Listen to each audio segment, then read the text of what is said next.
Praise the Lord. Good morning. கர்த்தர் நல்லவர், அவர் கிருபை என்றும் உள்ளது. ரோமர் 2 அதிகாரம் 11 வசனம். தேவனிடத்தில் பட்சபாதம் இல்லை.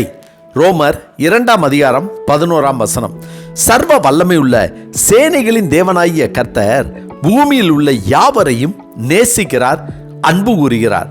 ஆனால் கர்த்தரை அறிந்தவர்களும் அறியாதவர்களும் தவறுகள் செய்துவிட்டு ஆசீர்வாதத்தோடு இருக்கிறார்களே எனவும், நமக்கு தீங்கு செய்தவர்களை கர்த்தர் தண்டிக்கவில்லையே, அவர்களை நியாயம் விசாரிக்கவில்லையே, அவர்களை கண்டுகொள்வதில்லையே எனவும் நாம் சில சமயங்களில் மனபாரத்தோடு துக்கத்தோடு வேதனையோடு இருக்கும்போது நினைப்பதுண்டு. சில வேளைகளில் நாம் ஜெபிக்கும் போது கர்த்தரிடத்தில் இதை குறித்தும் நியாயம் விசாரிக்க மாட்டீரோ என்று ஜெபிப்பதும் உண்டு. ஆனால் பரிசுத்த வேதாகமம் சொல்கிறது, தன்னுடைய ஆட்டு மந்தையில் ஒரு ஆட்டையும் கர்த்தர் தப்பி போக விட மாட்டார். அவர் கிரியைகளுக்கு ஏற்ற பலனை கொடுக்கிறவர். அவருக்கு முன்பாக மறைவான பாவம் ஒன்றுமே இல்லை.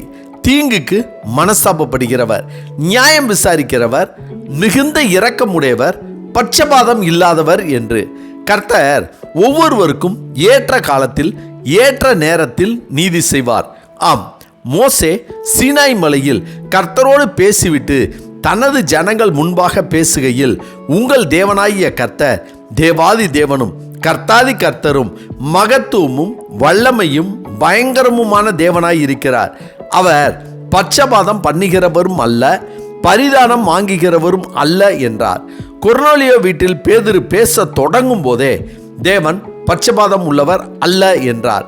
அப்போஸ்தலனாகிய பவுல் ரோமாபுரியாருக்கும் கலாத்தியருக்கும் எபேசியருக்கும் கொலோசேயருக்கும் எழுதிய நிருபங்களில் மோசே தன்னுடைய முற்பிதாக்களுக்கு கற்றுக் கொடுத்தபடியே தேவனிடத்தில் பட்சபாதம் இல்லை என்பதையே எழுதியுள்ளார்.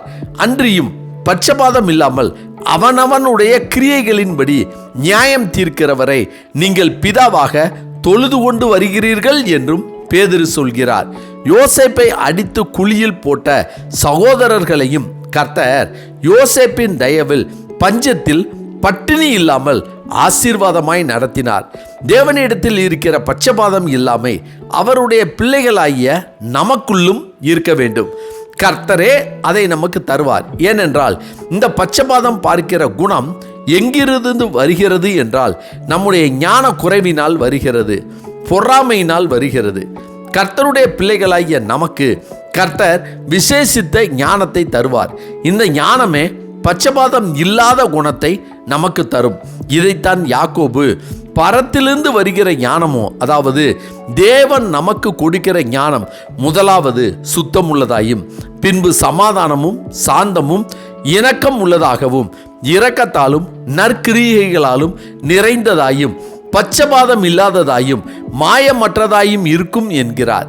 தேவனுடைய சாயலாக படைக்கப்பட்ட நாம் தேவனுக்கு பிரியமாக வாழ வேண்டும் என்று ஆசைப்படுகிற நாம் கர்த்தர் பார்ப்பார், கர்த்தர் கேட்பார் என்ற ஏக சிந்தையுடன் தேவனைப் போல நாமும் மனிதர்களிடம் பட்சபாதம் இல்லாதவர்களாக பழகுவோம், வாழ்வோம்.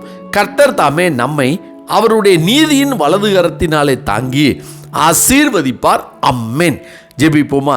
சர்வ வல்லமை உள்ள சேனைகளின் தேவனாகிய கர்த்தாவே, யாரை குறித்தும் எதை குறித்தும் நாங்கள் கவலைப்படாமல் பொறாமை கொள்ளாமல் நாங்கள் பழகும் மனிதர்களுக்குள் யாரிடமும் பட்சபாதம் இல்லாதவர்களாய் உமக்கு பிரியமாய் வாழக்கூடிய அந்த விசேஷித்த ஞானத்தை எங்களுக்கு தரும்படியாய் எங்கள் ஆண்டவராகிய இயேசு கிறிஸ்துவின் இன்ப நாமத்தில் ஜெபிக்கிறோம் நல்ல பிதாவே.